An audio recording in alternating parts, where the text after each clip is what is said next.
Good morning, everybody. Yay! So excited to have you here. I was going to say, all of you look horrible. I love it. Yes, I love the sweaters and the ugliness, absolutely. So welcome parents, juniors and seniors. We're super excited this morning to have our esteemed alumni here to share with you a little bit of their journey post Trinity. And all of them have done a variety of different things and are at different stages from leaving us. And so, encouraged about this morning, Mr. Weichbro will be moderating our time, and each of you have some bios of what they've been doing, parents, you as well, and Mr. Weichbro will manage the introductions and all of that. And again, thank you for being here, everyone. We're grateful that you could join us today and take the time. And parents, we are grateful that you could come and be with us. As we go through our time, we always have the students have the opportunity to ask questions first, and then parents, you'll have an opportunity towards the end possibly to ask some questions. And let me pray for us. Heavenly Father, we just thank you and praise you, Lord. We thank you for the breath that you've given us today, Lord. We thank you for this season, Lord, and we're grateful. Thank you for our students, our alumni that could join us today, that they would take the time to do that. We hope that it is helpful to our juniors and seniors as they are getting ready to do what you will have next for them, Lord. And we know, because of Jeremiah 29:11, the plans you have for us, not for welfare or calamity, but to give us a future and a hope, that what you have for all of us, that's a promise. So we just thank you and praise you. Amen. All right, Mr. Weichbro. Thank you, Mrs. Cato. Thank you, alumni, for being here. It's a joy to see your faces again. And juniors and seniors and parents, I hope you do realize what it takes for somebody who isn't required to get up and come to school at 8 o'clock to be here at 8 o'clock. Dr. Selby knows what I'm talking about. So please do give them your warm attention. These are folks who walked some very similar paths as you, have gone in ways and gone in places that I think some of you would also hope to walk in. So I encourage you to give them your attention and regard. And if we could start with just some introductions, if you guys could tell us each your name, it's there, but we always need a little pronunciation help. And maybe tell us what you did in high school, what you were involved in at Trinity, extracurriculars, those kinds of things, then kind of give us that brief little path, high school, college, and beyond for those of you who are at the beyond, where you've gone and what you're doing right now. And please don't go in a line. Don't go in a line. It's a hard habit to break, so let's just start right away. If Lucas goes first, Gus cannot be the second.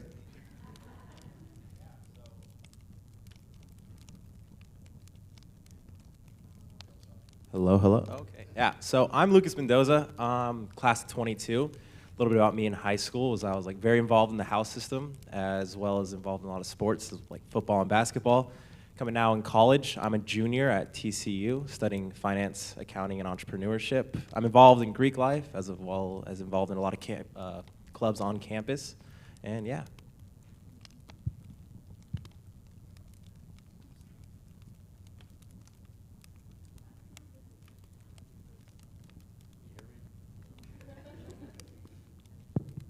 There it is. All right.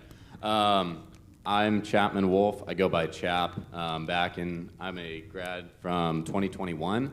Back when I was at Trinity, I was involved a lot in athletics. I did cross-country, soccer, and swim all 4 years. So that was a big part of my thing. I also did theater, did Dante House Captain, and some other stuff. So go Dante. Best house.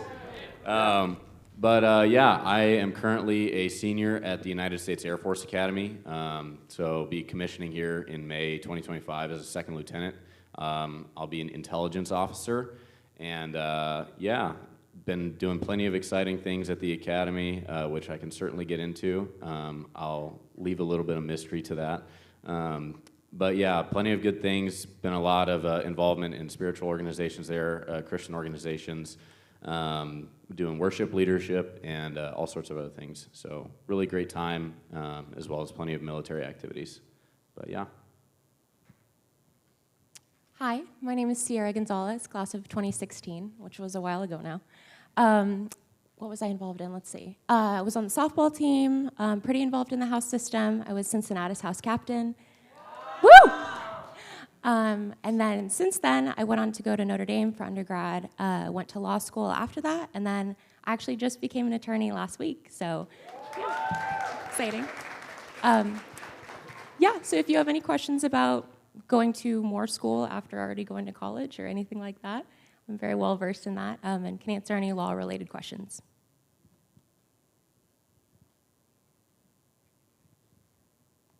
Hello, I'm Zach Totten. I graduated Trinity in 2019. You probably recognize the last name because my mom has worked at the front desk for very, very many years. So like I said, I graduated in 2019. I went to school in Arizona. I went to GCU, where I was at school for 3 years. While I was at school, I figured out that I wanted to do law enforcement just because of some influences in my life. And I really was excited to start that process. With COVID and everything, I ended up coming home, and that's when I put in my application for LAPD. I ended up stopping school at the time to pursue that and begin my career, and I got to start the police academy in October of 2023, and I've been a police officer since graduating about 10 months ago in Hollywood. So I work patrol right now as a police officer for LAPD, and I'd be happy to answer any questions and help you guys understand what that process looks like, because to me it's the best job in the world. I'm on the other side of the law than Sierra is, but it's extremely fun, and I would recommend it to anybody here, so I'm excited to answer any questions. Good morning, everybody. My name is Shane Cipher, Trinity class of 21. I started my time at Trinity in my freshman year of high school. I was involved in Dante and NHS and all kinds of things. I got the opportunity to be a house lieutenant, so worked very closely with Chap, and received my appointment for the United States Naval Academy in April of 2021. And going from there, Chapman and I had similar experiences going to our respective academies, and major in political science. I'm involved in various, Christian ministries, Crew, if any of you guys have heard of that. Lead a Bible study through that, and do a lot to work for the Lord, and just received my my service assignment as a Navy pilot, so I'll be going down to Pensacola in a few months, and so if you guys have any questions regarding the academies or anything else military, obviously we can talk about that. Thank you guys.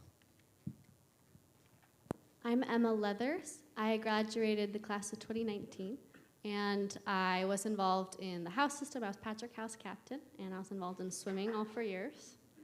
And then I went to Westmont. I also swam all 4 years there and majored in kinesiology.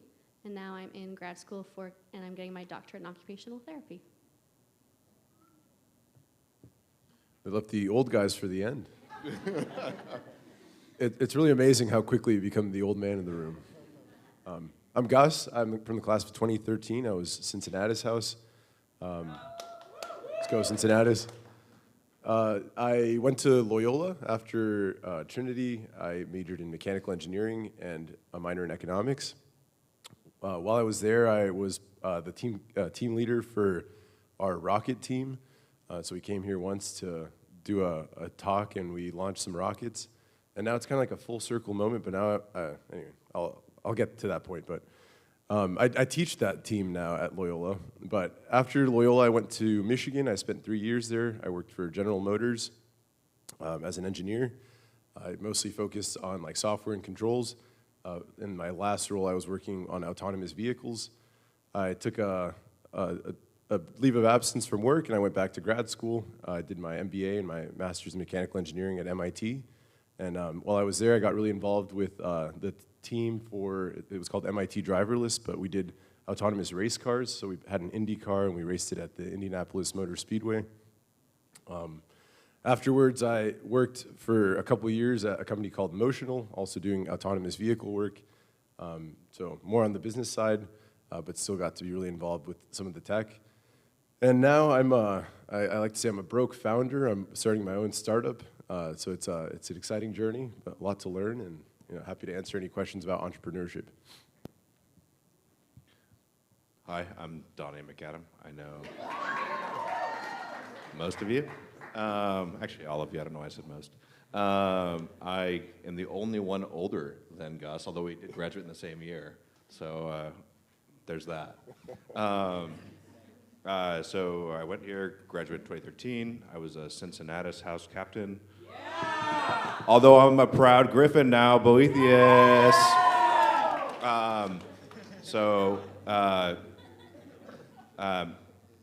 I played sports in high school, really enjoyed my time here. I went to Azusa Pacific for undergrad, and then also got a master's there, and then more recently attended Duke and was doing some grad work there, studying early modern and medieval religious culture, philosophy, and theology.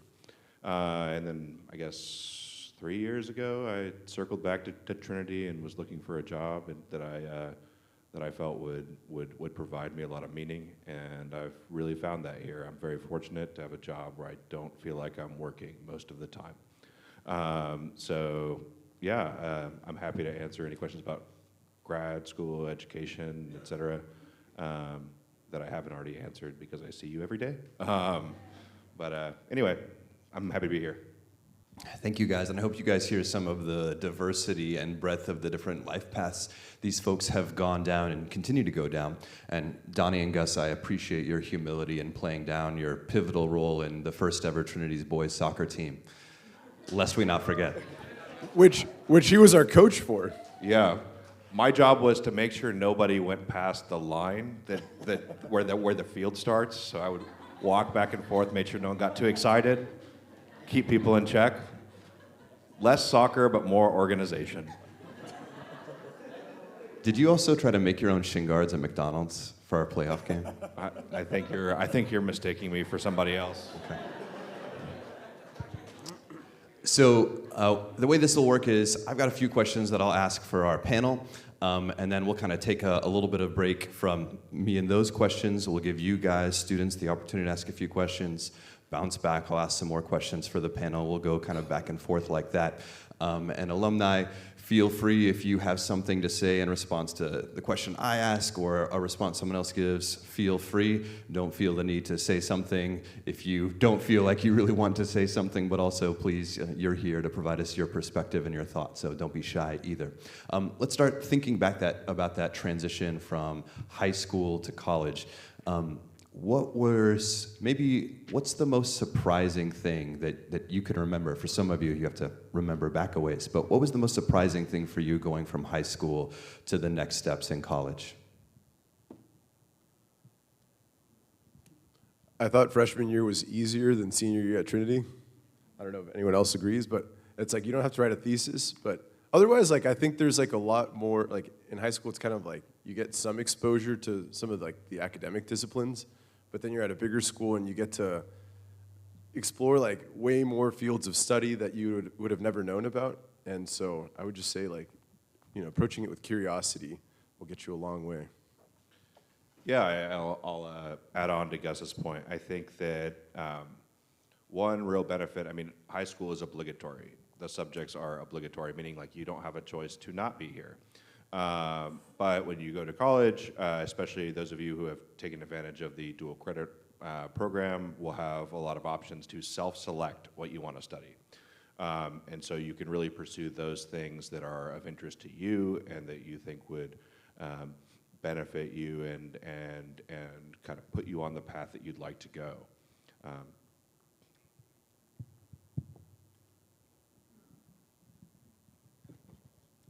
think kind of jumping right off of that, something my freshman year, because of the AA program, is you really have to decide what you want to do a little earlier on than maybe your peers in college, just because you have that 2-year head start.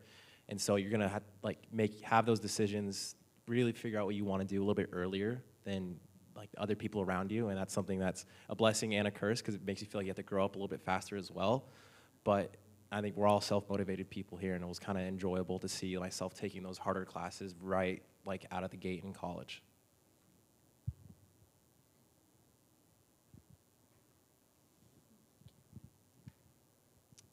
So for my freshman year in college, I would say it was a wake-up call for how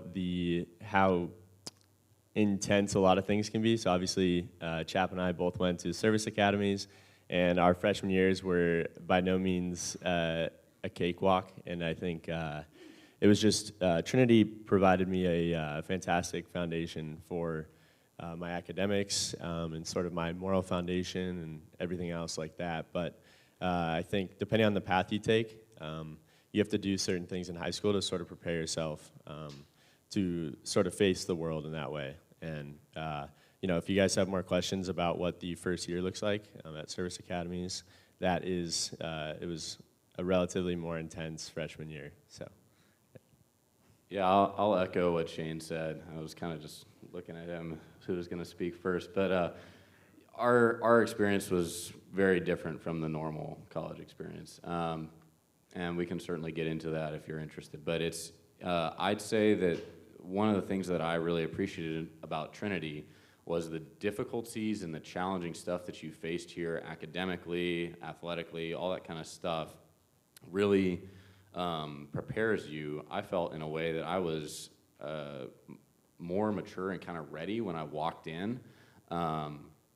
But then I didn't realize also just how much I had yet to learn and to grow up, and the academy really pushed that on me very, very quickly. You kind of get thrown into the lion's den, and it's fend for yourself and hope you can, you know, have the grit to make it through.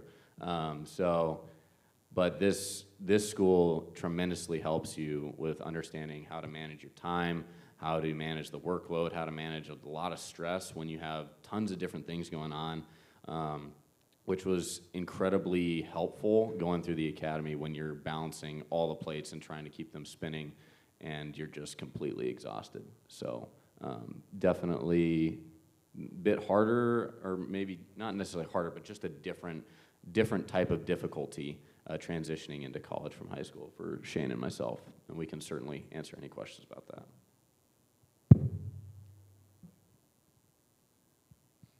I think this is a similar point to what Donnie was saying, but we come from a lot of structure in high school at Trinity, and then everything just becomes optional. It blew my mind my freshman year, like understanding just how independent you could be, and independence was very scary to me my freshman year.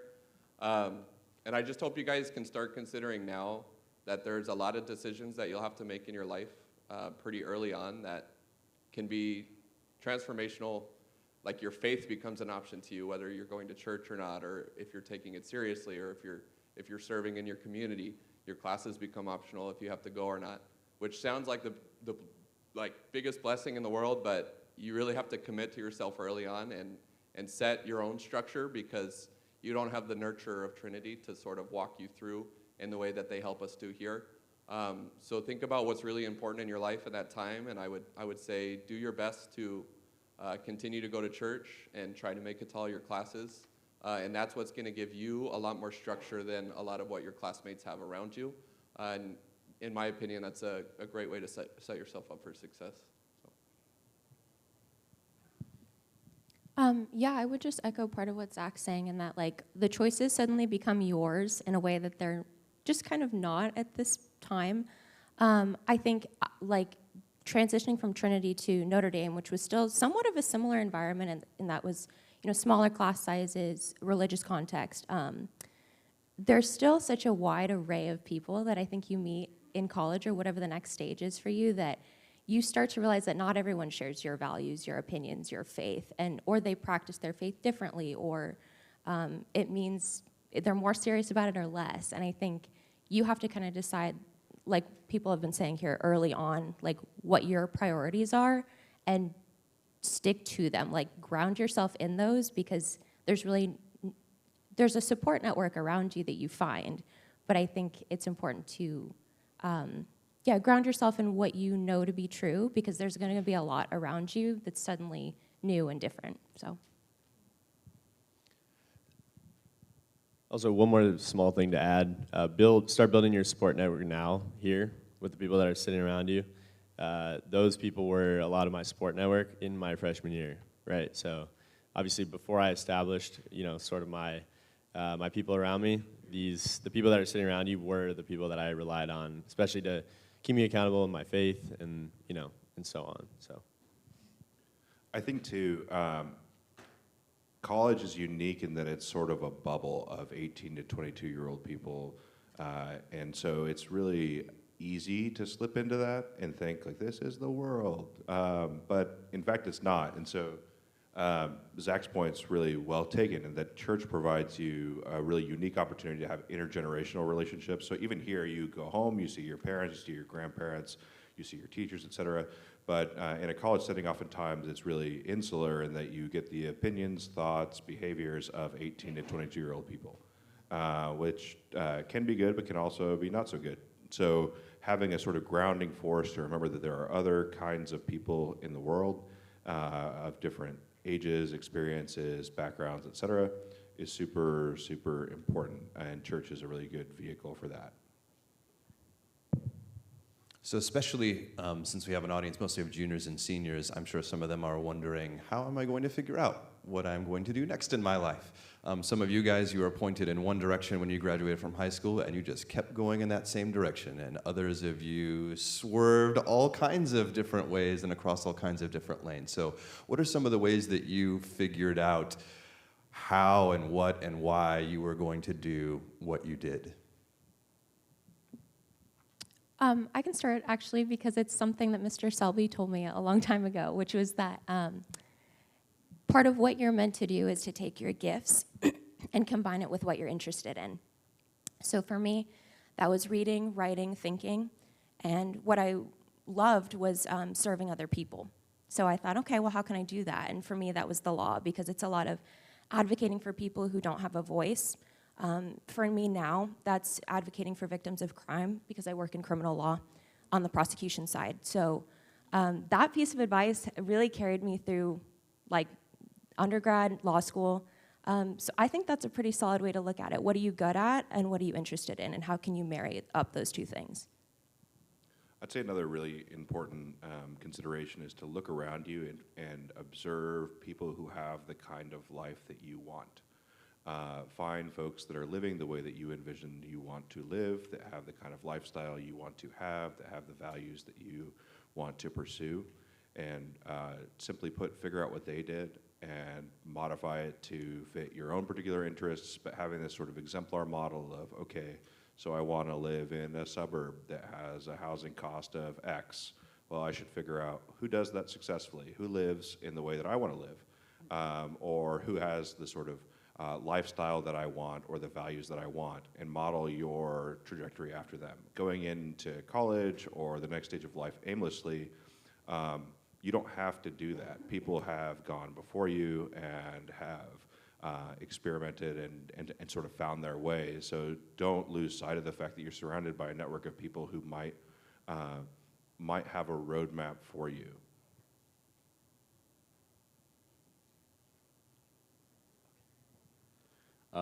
I'll say to kind of off of Donnie's point, is really important.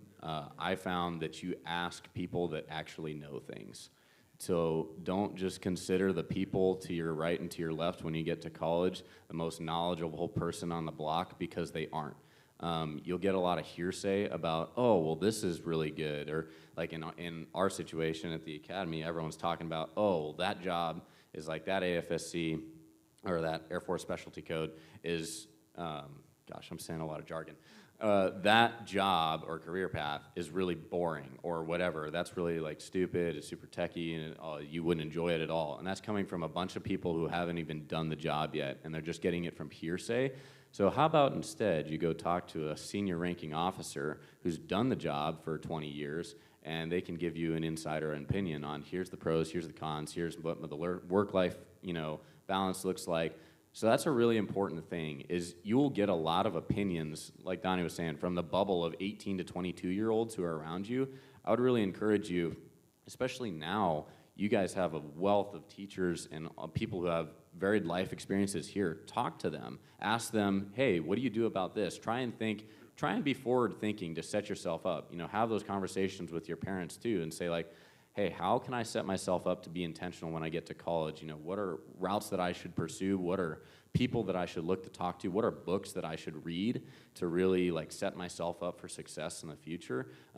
Because filling your head with new knowledge and not just kind of saying, walking out of Trinity thinking that you know it all, not saying any of you guys are, or talking to your peers when you get to college and expecting that they have your best interests at heart, because oftentimes they don't. So talk to the people that know stuff, get their opinion, and that will really help you and launch you for how you want to move forward with your life, and you'll get great advice from doing that. I agree with all the advice that has been shared. I'll maybe repeat a little bit of what I was saying before, but about like curiosity. And I would say like always approach, I think, like what your interests in life are with like curiosity. And also combine that like with like when you're trying something new, is it something that's like challenging you and like you're learning a lot from? And like maybe sometimes you'll find yourself in a role where you feel like you stopped learning, or like you feel like you're no longer being challenged. Like it could be a new opportunity for you to be like, all right, like what might be next for me? And I think separating also like what you're doing professionally from who you're working with. I've been in roles that were very stimulating professionally, that I felt like I was learning a lot, but I would look around and I'd be like, if, over time I became more like my coworkers, or I treated people the same way that they did, like I don't know if I would be happy with myself in a few years. And so it's important to also think about who you're doing the things with, and like, surrounding yourself with people that have common values. Something else that I would encourage you to do is take advantage of volunteer opportunities, shadowing, volunteering in fields you might be interested in. I wanted to be a nurse for a really long time, and I was able to shadow and volunteer at Henry Mayo, and we found out that I am afraid of blood. So nursing was not on the cards anymore, and I'm so grateful for that because I learned what I didn't like. Another great tool is the senior thesis. I think that's something that really opened up my eyes on what I was interested in. I had a thesis that was kind of around economics, and just learning about that, reading books, I knew nothing about it, but just kind of diving deeper into that, I was able to really understand, like, oh, I actually am interested in this. Maybe I should study finance. Maybe you really utilize your senior thesis to do something that you're actually interested in, so that you can prove to yourself that you want to do that, or on the other side, maybe you don't want to do that. No, but what do you do if you don't know what gifts you have, or what gifts you think you have or want to have? Because I totally agree with the advice that Dr. Selby gives of, hey, use your gifts in your career so that it's fulfilling and challenging. But I definitely can think back to my start of college, and I'm like, I don't feel particularly gifted in any one thing that's going to help me in a career. And there's a lot of insecurity in that. Hopefully you guys recognize that early on, because 90% of the people that you'll be surrounded by can identify with the same issue. So my advice to you, if you're feeling that way, is, like was already said, just try everything. College is great because we've already talked about how there's so much diversity around you, and most schools offer so many clubs that you can be a part of, so many people that you can meet, so many jobs that you can go try. There's majors you can change to. So I would encourage you just to try everything until you find something that maybe doesn't feel like work, or you feel like is really inspiring to you and your life. And besides that, there's also no harm in just committing to something. There's no shame in a career change later on down the life, because ultimately your identity is not what you do for a living. Our culture does a bad job of making it feel that way. Just remember that your identity is a lot greater than what you do for work. Hopefully sometime down the line you find something that's challenging and something that fulfills you.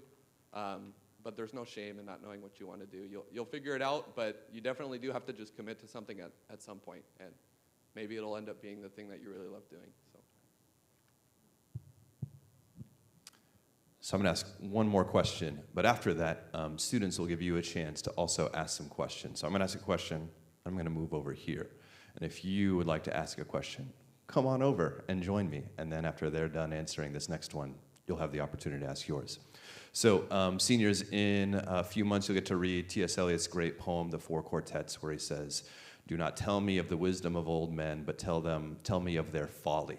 Right? Tell me about the mistakes that they made. So would you guys maybe share a mistake that you made, maybe one that was particularly grievous that you want to warn the rest of us against, or how you got out of that? Or maybe at the very least, what's a mistake that you're really glad that you strove to avoid and you are kind of on the other side of those potholes that fill the road from high school through college and in your life right now?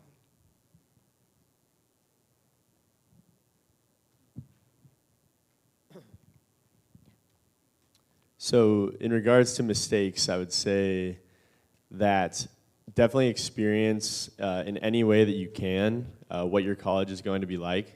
So I committed to the United States Naval Academy without having been there. It was only pictures on the website and talking to people, but I had never experienced what it would be like to be there. In my case, right, the Lord blessed my time there, and He had His hand over me, and it worked out, and it worked really well. But I was able to see the academy about a month after I made my commitment, and then I had to report a month later. So pretty quick turnaround, and I kind of went into it blind, besides what I had learned about it. So all I'm saying is I recommend experiencing where you're going before you get there, in any way that you can, any shape or form. I'd say for me, one of the things that I wish I had done better was being just more intentional with my time the first 2 years. I felt like there was probably some opportunities and things that I definitely missed out on. So kind of like we've been saying, be really curious about where you're going has to offer. Be really curious and, be aggressive and take life by the horns and get out there and find what you are passionate about by just sticking your fingers in all sorts of different pies and saying, oh, I want to try this, I want to try this, I want to try this. Give yourself a wide breadth of experience to say, I have really done everything, I've been there, I've done that, no one can tell me any different, and I can say without a doubt, wow, this really interests me, wow, this doesn't. I think for me is like taking advantage of all the opportunities and making sure that you go to college and you walk out of there exhausted saying, I did everything and I made the most of my undergrad. I made the most of my 4 years. And also know that you don't peak in high school and you don't peak in college. Life is a journey where you can constantly be progressing. Sometimes you take 3 steps forward, 2 steps back, and that's just how it goes. So keep that in mind. Don't beat yourself up if something doesn't always go your way as well. And just always have that growth mindset of being curious and looking to move forward and find the next best thing that you can do and continue to grow. I think this is a really great question.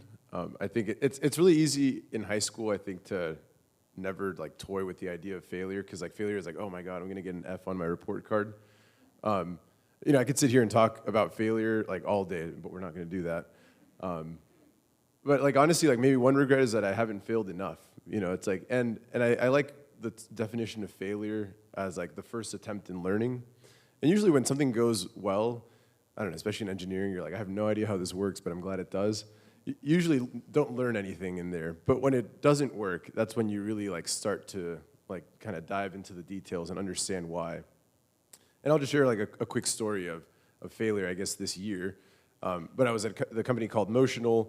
The first year had gone extremely well. We were growing. It was a startup. And then the next year, things just didn't start going so well. And there's a lot of mistakes made at all levels in the company. And so I got laid off. And I had never been laid off before. I had survived 4 different layoffs at companies. And it was pretty shocking. They had cut half the company. And there's different stages in the mourning process that you go through. But I think in moments like that, when you do feel like you have failed, or when things didn't go your way, it opens up so many opportunities for you. And honestly, had it not been for that, I wouldn't have considered to start my own company now. And I'm really glad I'm doing that, because I feel like I'm learning so much more now than I was just a year ago.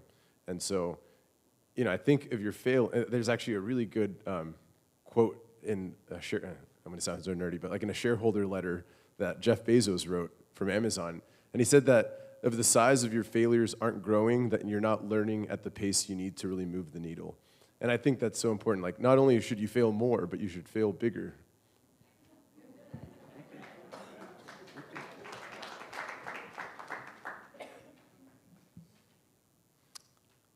All right, juniors and seniors, any questions from you?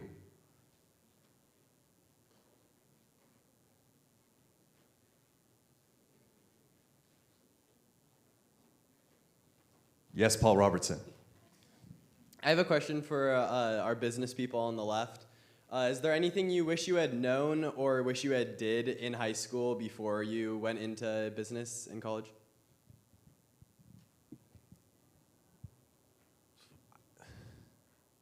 Knowing about economics, like micro and macroeconomics, just touching up on that maybe your summer before college would really help a lot, just so that you can go into those classes, because the way that professors teach is they just expect you to already know a lot, and if you don't know a lot off the bat, then it's maybe a little scary, like having to catch up. So I guess really just touching up on basic economics, looking up stuff. I mean, I can give you like what I do in the morning, like journal entries I read and all that, and like other stuff like that if that's exactly what you want. But yeah, just kind of like having a little bit of knowledge on how a company works.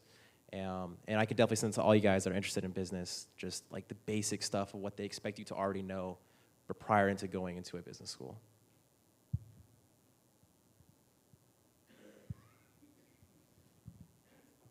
Other questions? I can answer a little just tail end on that one. If you have the chance to learn about investment or anything of that nature, that will be really, really helpful just for your personal finances. I mean, just going into, time in the market is always going to be, necessarily how much you can try and put in. So if you're trying to, look at how to set yourself up for the future and provide for, family, retirement, that kind of thing, investment is a really important way of doing that. So if you can look into how to invest, reading books about investment, as well as, following stuff like the Wall Street Journal and understanding some of those basic things, that will also help you in terms of setting yourself up for personal finance. And it could be useful for you down the line in terms of business and that kind of thing. So, Thomas Carty. For both the aviation and engineering industries, what have been some experiences, opportunities, and internships that you've been able to do?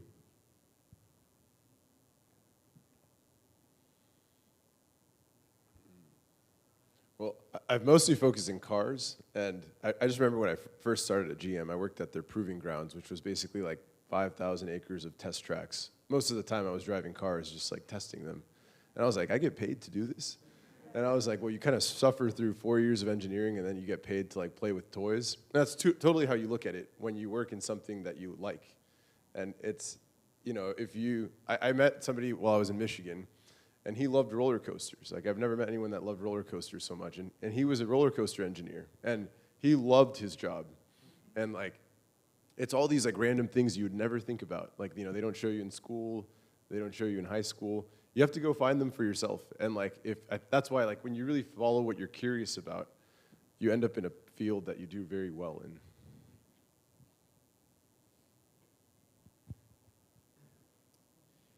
In regards to the aviation field that you were talking about, I was afforded the opportunity to be on board the USS Ronald Reagan for about a month last summer from Japan to Guam, and I was attached to a search and rescue helicopter squadron.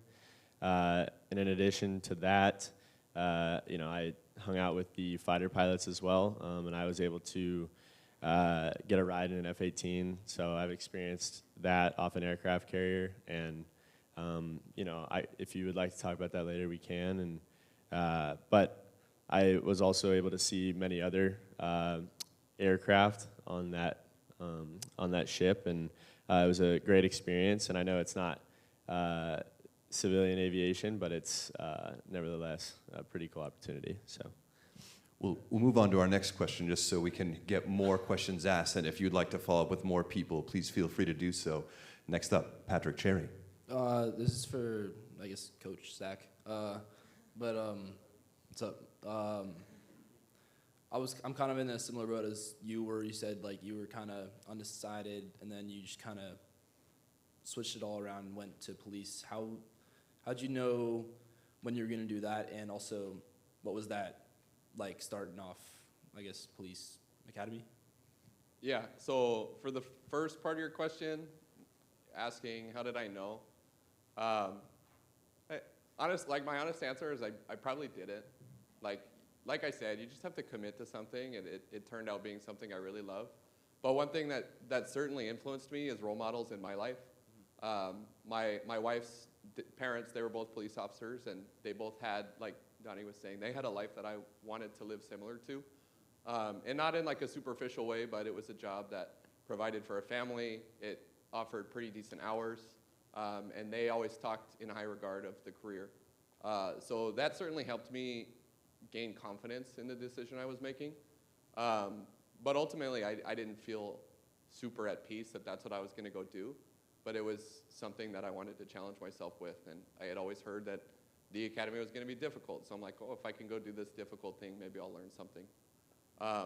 So I didn't know, but it's something that you should be praying about. It's something that you should talk about with your family. Because although they don't have the answers for you, they can usually help you steer you in the right direction, and that's both friends and family and important role models in your life. So just listen to what they have to say. At the end of the day, if you don't know what you want to do, just commit to something. And specifically with the academy, it was super fun. It's one of the most rewarding things I've ever done.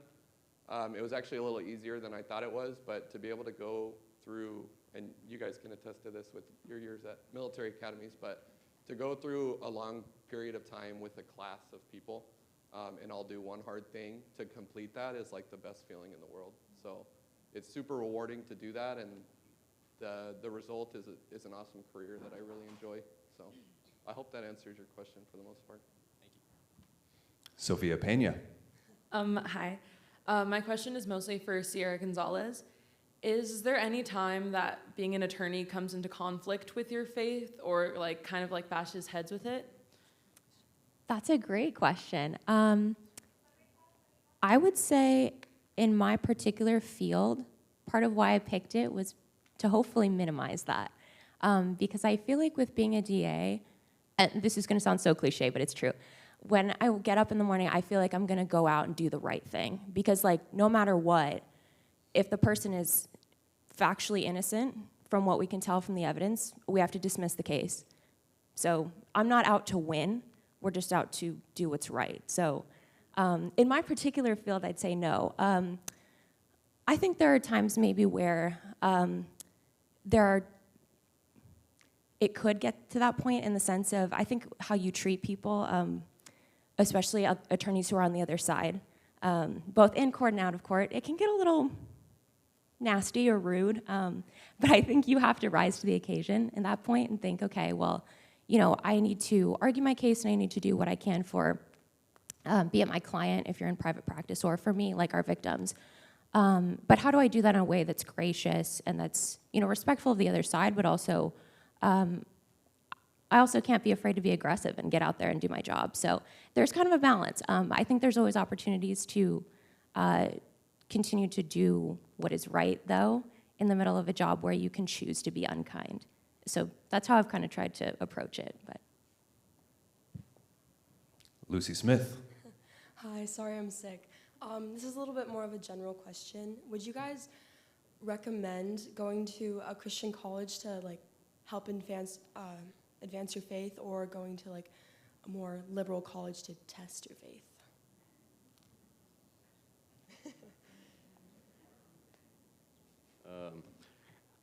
I'd say it doesn't really matter.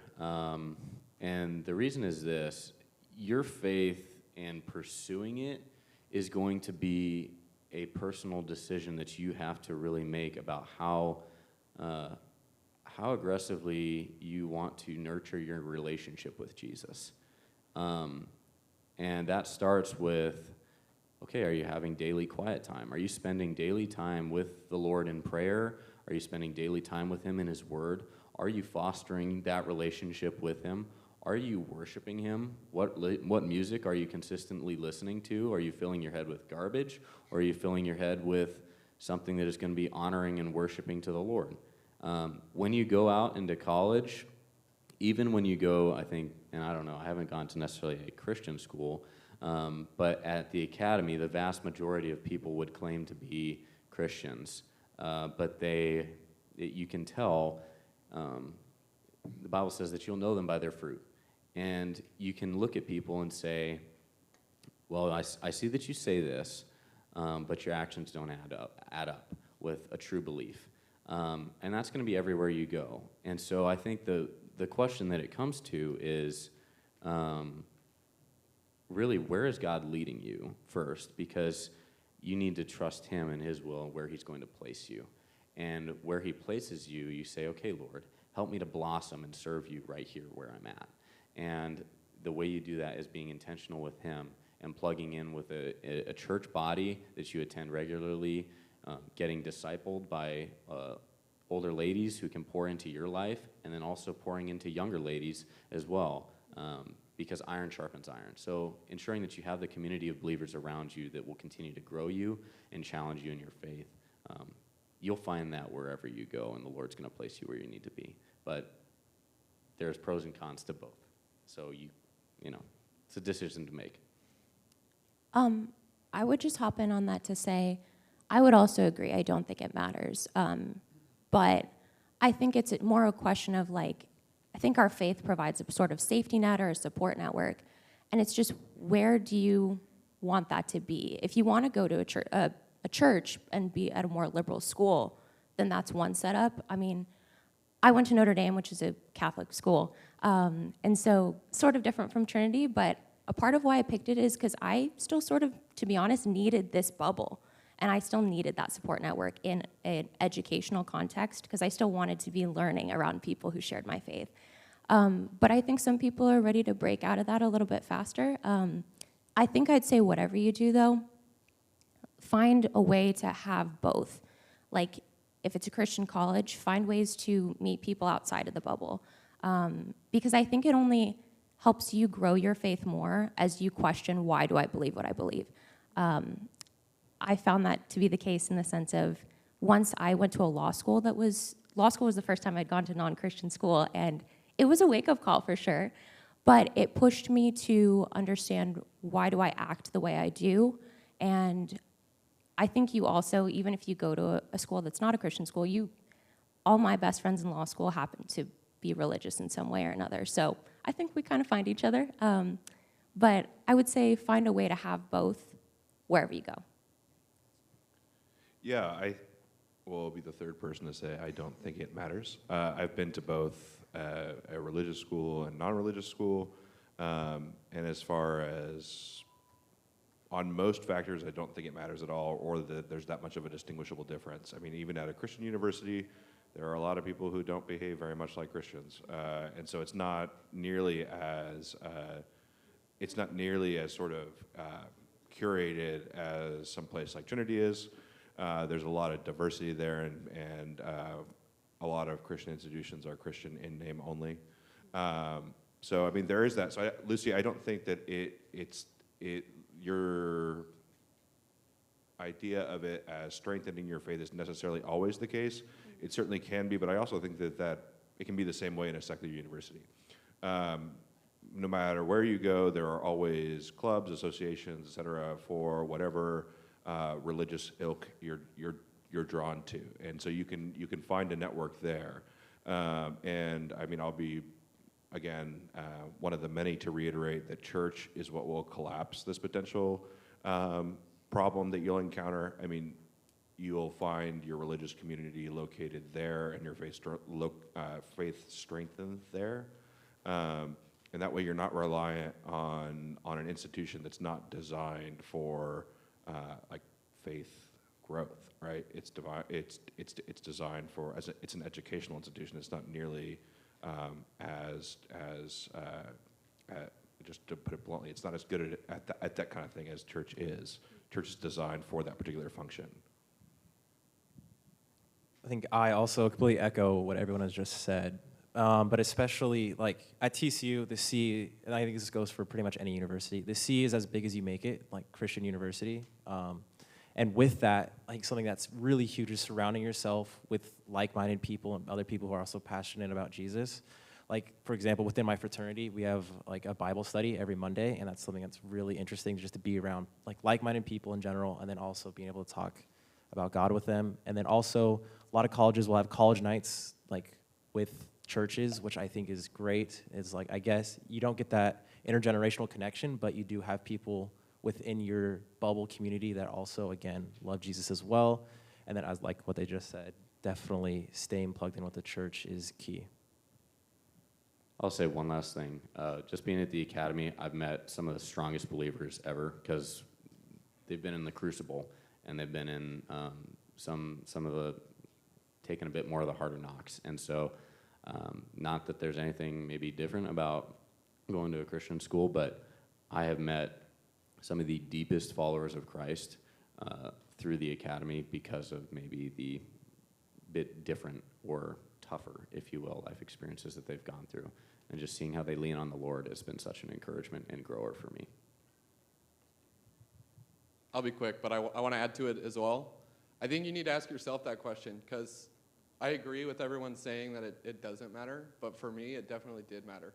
My faith was not ready to go to a secular liberal school. I would have been transformed by the world. I can almost guarantee it. So for me, that decision, it definitely mattered. I didn't make the decision to go to a smaller Christian school with the wisdom that I have now. I'm not saying that's why I made the decision, but since you're asking the question and you're seeking the wisdom now, ask yourself that. Can your faith handle being in an environment that's a lot harsher or maybe a lot more nurturing? Because fortunately for me, I went to the Christian school and it transformed my faith. And it would have been probably the other way around if I were in a different setting. So I do agree that it doesn't matter because there's going to be environments that you can put yourself in at any place. So it's not like doom or gloom, but for me, it mattered. So I just wanted to say that real quick. Next up, Josh Morton. I have a question for Emma Leathers.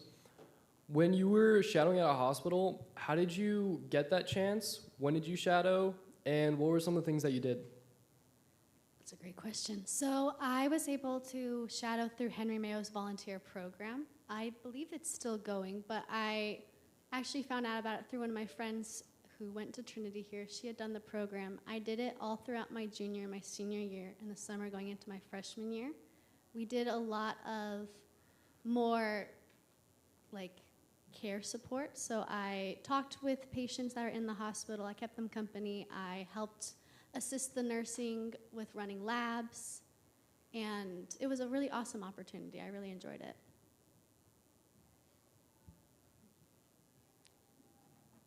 Mrs. Caddo. I'm just standing here. Oh, It's for them. I know that. excellent. We have just a few more minutes, and is Noah Visconti about to ask the next question? When choosing a college, what would you say is the most valuable things looking back when looking at a college between the student life, the teachers, the class sizes? What's the most important thing when you're looking at a college? I'd say looking at the faculty that are there and the strengths of the university itself. So if you have an idea of what you want to go into, like let's say you want to go into engineering, it would make no sense for you to go to a school that does not have a strong engineering program. So selecting a school based on its strengths is really important. You can also look at the particular faculty and think, okay, are they looking into things? And this all can be found on university websites and department web pages. Are they looking into things that I'm also interested in? If so, you're going to have valuable resources that can kind of guide your particular interest and your particular career path. And so I think those two elements are really important. And if you see yourself going further in school, looking at how well the university places people for the next step. So you go to an undergrad school and you want to go get a master's degree, you should look at how effective the undergrad school is at helping people get to that master's degree. Now, even if they're not, like it's always collapsible. Like in my instance, I went to like a moderate evangelical school that didn't have any kind of status, and ended up in Duke's PhD program. But part of that was having to do a lot of extra work that wouldn't have been the case had I applied myself in high school and chosen a school that could have made that transition easier. So.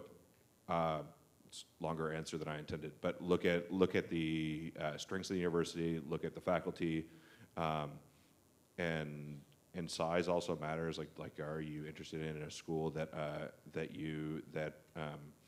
that will kind of have a smaller, more intimate experience, or are you interested in one that maybe has more resources and is larger? Resources are also important if you want to go into the sciences, to figure out if you actually have opportunities there to have the kind of opportunities that you want.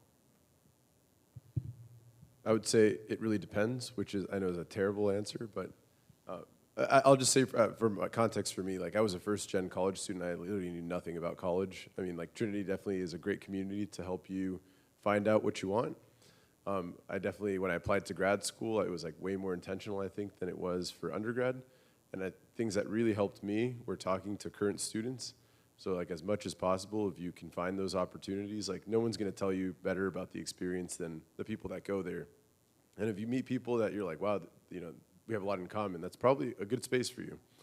And the other thing is like try to visit campus. Like sometimes there's like, you know, college looks great on paper and you go and you just don't see yourself there. And you know, there's just no experience like just being able to be there, see the community, see the area. And then maybe just a last thing, it's like if, you know, maybe you've always been curious to like try a new city or you think you want to like end up somewhere else, you know, it's a great place to like position yourself in a university in that geographical area, because then you can go and explore opportunities around there. But it's a difficult decision, and in the long run, it really does not matter that much. So it's like I feel like you'll put a lot of pressure on yourself now. But you know, like I've been, you know, LMU's a great school. You know, MIT's like an amazing school. You know, I think the smartest kids at LMU were smarter than a lot of kids at MIT, and so it's like you're gonna find opportunity everywhere if you're willing to work for it and find it. All right, so we're going to turn to the home stretch of our alumni panel time, but first let's take 60 seconds. Students, stand up, high five your neighbor, and tell them one good thing that you have heard so far.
All right, students, please take your seats.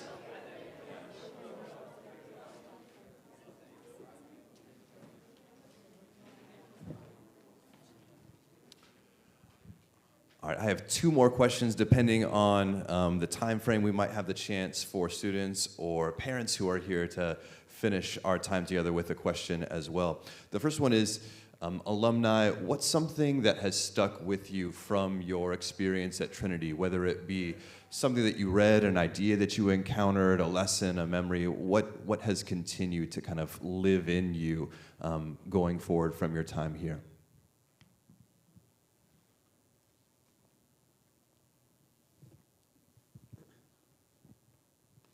I think one of the biggest things that I took away from Trinity, and ironically, it was in more of a you know, semester review context. I was in a parent-teacher meeting, and I was asked the question if I want an ordinary or extraordinary life. And I think my answer was I want an, you know, I was joking, but I said an extraordinarily ordinary life. But obviously, I took that to heart, and my parents grill me about that all the time. They're like, you know, you're going for the extraordinary life, right? And yeah, I just want to encourage all of you to, like, you know, weigh your options and go toward something that challenges you and that pushes you to kind of a different level, if that makes sense. But that small question has stuck with me. So. One thing that has stuck with me since Trinity is recognizing that we all understand that Trinity is sort of this bubble with its quirks and its differences from the schools around us. Those quirks and differences are absolutely nothing to be ashamed of. You'll realize when you go to school, if you go to school, that when you get to college, nobody really knows like what cool is, and everybody wants to be cool, but it's like this vague idea of what is and what isn't, and it's always fleeting. So kind of embracing the weird parts in your life that you think you should be ashamed of or should hide from the world. It's like, no, those are actually pretty cool things, and they're gonna help you create like a really unique community, and it's gonna foster a community of people that like have the same interests and really care about you. So I'd say like don't try and just blend in. Try and do the things that you're used to doing here at Trinity. It's like we have a house system. Nobody else that I went to school with understands what a house system is, but man, it was fun, and it's like that's something that I would want to do if I could. So just try and be adventurous in that way, and like maintain your quirks in that way, and don't be ashamed of them in any way.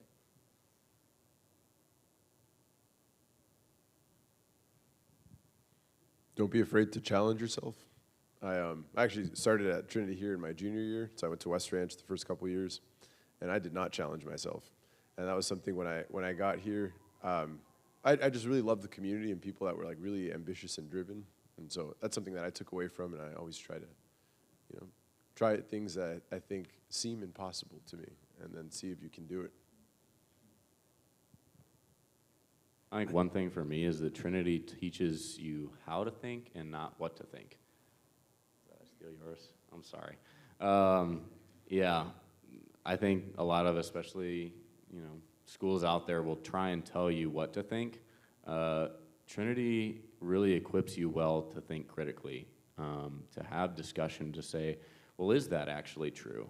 And to challenge people in the classroom sometimes. And I've done that with teachers at the academy, sometimes high-ranking senior enlisted officials or officers, and be like, actually, I'm not sure that's correct. And it's like, that's kind of a step in a direction that's like, wow, you're challenging the authority of an officer, or like what they're telling you is true. But I think that's the thing, is like Trinity teaches you how to think critically. And to say, well, hold on a minute, like what's the evidence for this? Let's think logically about this. Let's reason this out. I think that's a lost art in today's world, where people are just kind of fed what they get from their Instagram feed or whatever, and they just like roll with that. Oh, it's like, this must be the truth.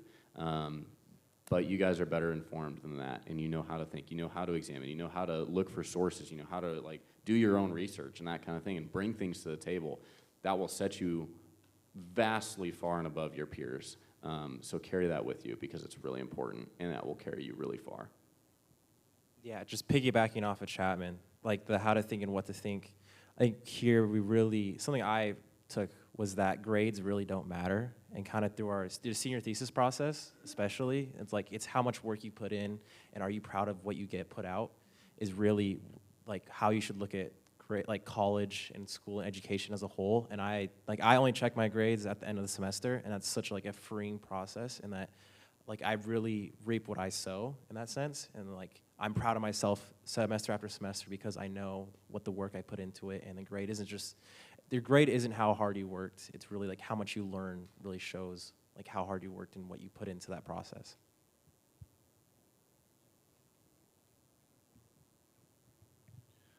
I think one thing I took away from Trinity was, kind of has two parts. One, I took away the fact that I didn't know anything, or didn't know very much. And then also a real passion, or real curiosity, as Gus has said, and kind of desire to consistently know more, and to keep kind of growing in that way, and to see it as a lifelong process, not to sound cliche, but a sort of like lifelong learner. So I think that Trinity was a really great place, both with the books that we read and the instructors that we have, to help me, at least personally, realize that I didn't know very much, and also gave me tools to know more.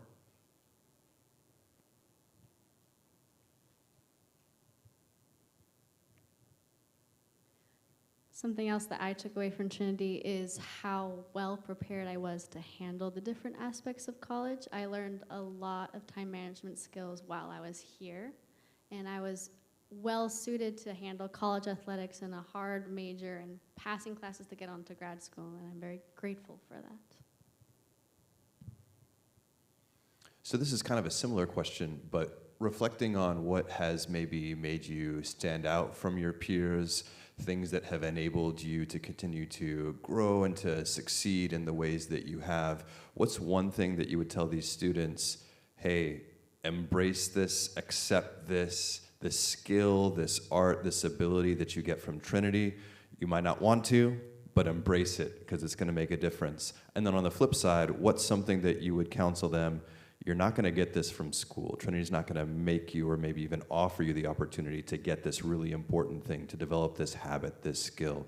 What's one maybe from either of those ends? Something they should embrace from their time here and something that they're going to have to seek out elsewhere that's made a difference in your life? I'll just give a quick advice that I feel like I've learned through my career, through a lot of my mentors, is like if you don't ask, you don't get. I'll share a quick story with you. When I was a senior, I had like a career counselor who was like, oh, I loosely know this guy who's like the CEO of the aerospace company. He's like, you should email him and ask for a meeting.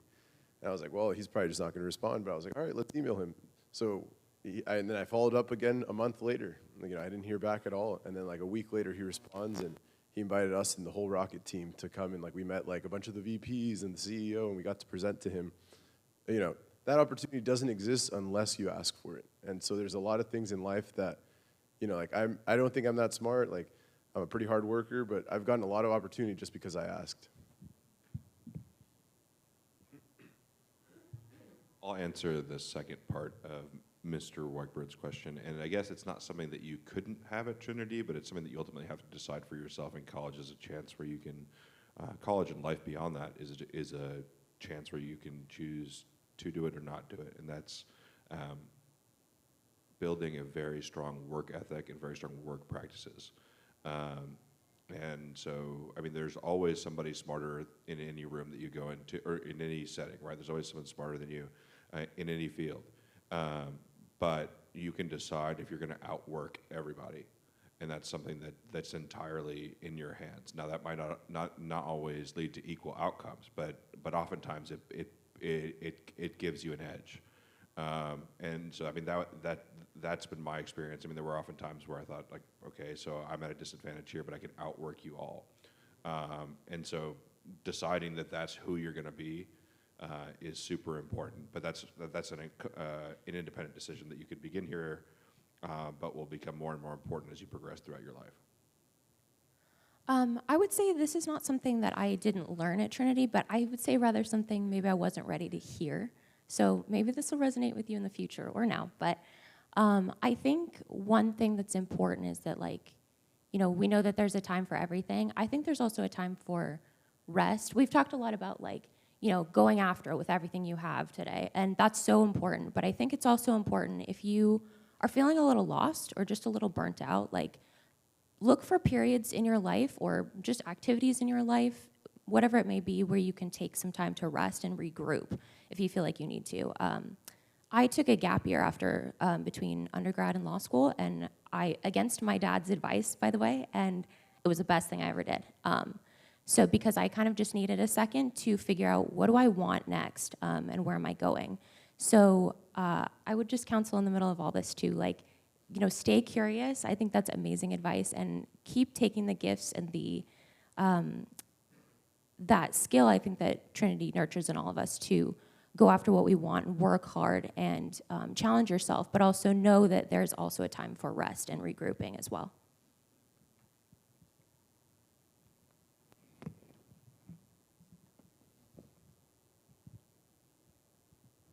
Something Trinity does really well is we've had a lot of deeper conversations that high schoolers never have, especially with our philosophy classes and our a lot of our humanity classes.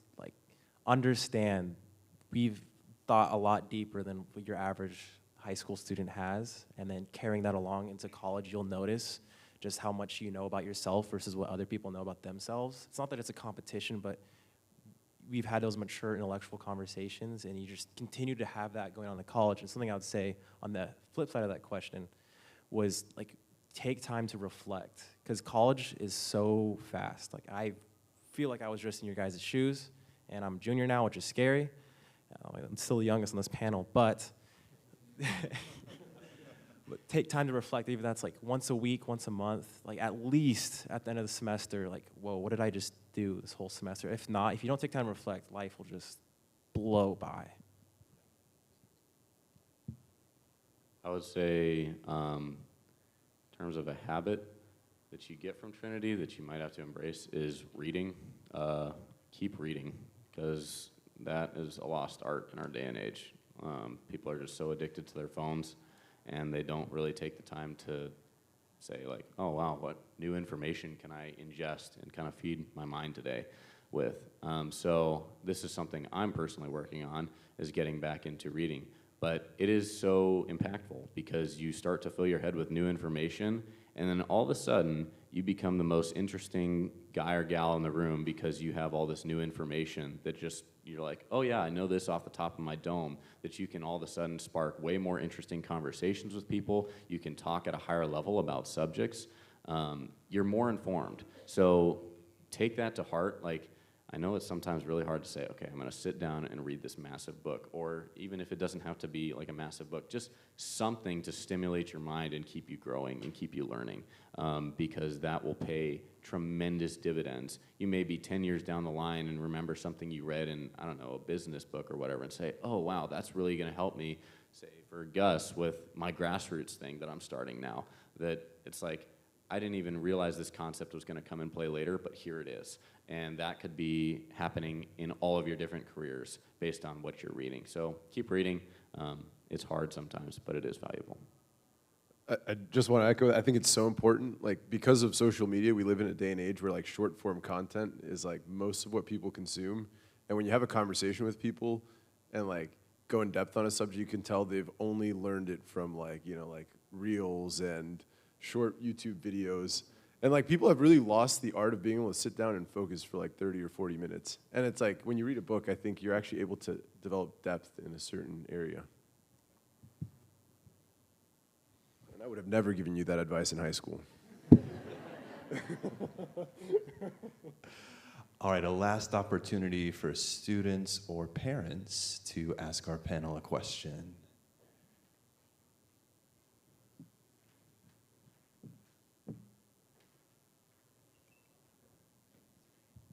I counted to 10. So we're going to conclude our time. Let me just say what's going to happen before we thank our alumni for being here. Students, you'll have a couple of minutes. If you heard somebody, maybe they did something that you're interested in or shared maybe a vocational interest with you, go find them. Even if you don't have a question, just introduce yourself, talk to them for a moment, make that connection. And I encourage you, especially if there's someone that you want to talk to a little bit more, keep talking to them until one of us like physically makes you go on to your next thing, right? Seize the opportunity. Otherwise, after we applaud, we're going to disperse. If you're not talking to someone, you're going to take your backpacks and things that you have for the day, you're going to take them with you. You're not going to be going back to classrooms today. So be portable, whatever you brought with you, get it on your back, take it with you to the next thing, which I think is in the courtyard. Okay. All right. Let's thank our alumni for their presence today.